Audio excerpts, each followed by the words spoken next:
расман муҳорибаи унвонӣ дар вазни 61 кг байни чемпион Алҷамин Стерлинг бо рекорди 22-3 ва чемпиони пешинаи UFC дар ду вазн Генри Сехудо бо рекорди 16-2 рӯзи 6 май дар турнири UFC 288. Ассалому алайкум дӯстон, хуш омадем ба шабакаи мо. Дар навори имрӯза барои шумо тозатарин ва муҳимтарин хабарҳоро аз ҷаҳони ММА омода кардем ва боварӣ дорем ки навор ба шумо писанд меояд. Барои ҳамин наворро то охир тамошо кунед.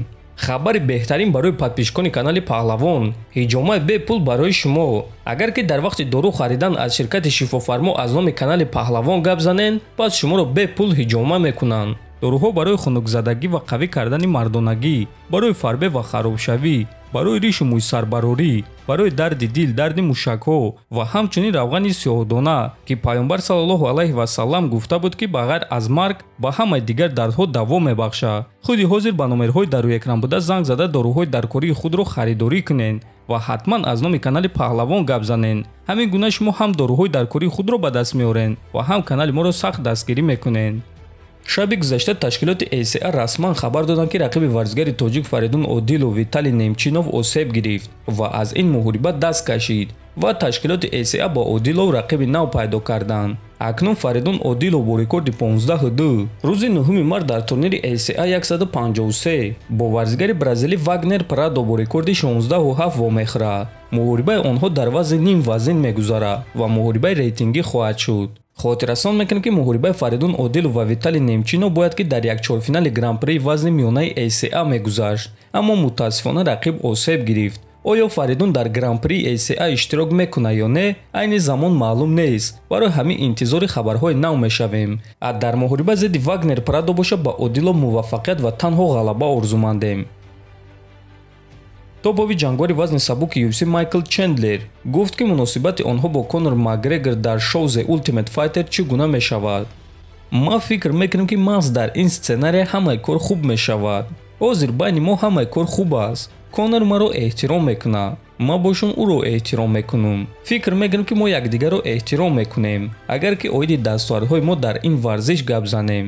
аммо аз тарафи дигар мо бояд фаромӯш накунем ки мо дар ин ҷо дар сёмкаи ТАВ қарор дорем ва дар як бино 24/7 тамоми 6 ҳафта якҷоя зиндагонӣ мекунем ва баъзе вақтҳо корҳое мешавад ки ту онҳоро идора карда наметавонӣ. ма гуфта наметавонам ки дар ин ҷо мо Конори сергап ва хашмгинро мебинем ё ки Конори бо эҳтиромро. ма ҳатто фикр мекунам ки мо рӯзи душанбе як Конорро мебинем, а рӯзи сешанбе бошад тамоман дигар Конорро. аммо дар ҳама ҳолат мо ба муҳорибаи аз ҳама калон наздик шуда истодаем, гуфтааст Чендлер. хотиррасон мекунем ки муҳорибаи Майкл Чендлер ва Конор Макгрегор охирҳои тобистон ба нақша гирифта шудааст, аммо айни замон саҳна ва макони муҳориба таъин шудагӣ нест. аввалин рақиби Нурулло Алиев дар UFC Рафаэл Альвес тамринҳои худро ба анҷом расонида истодааст ва ӯ охирон тамринҳои худро нишон дода чунин суханҳо навишт. ҳафтаи муҳорибаҳо, ма тайёрам, худо нигаҳбон, навиштааст Альвес.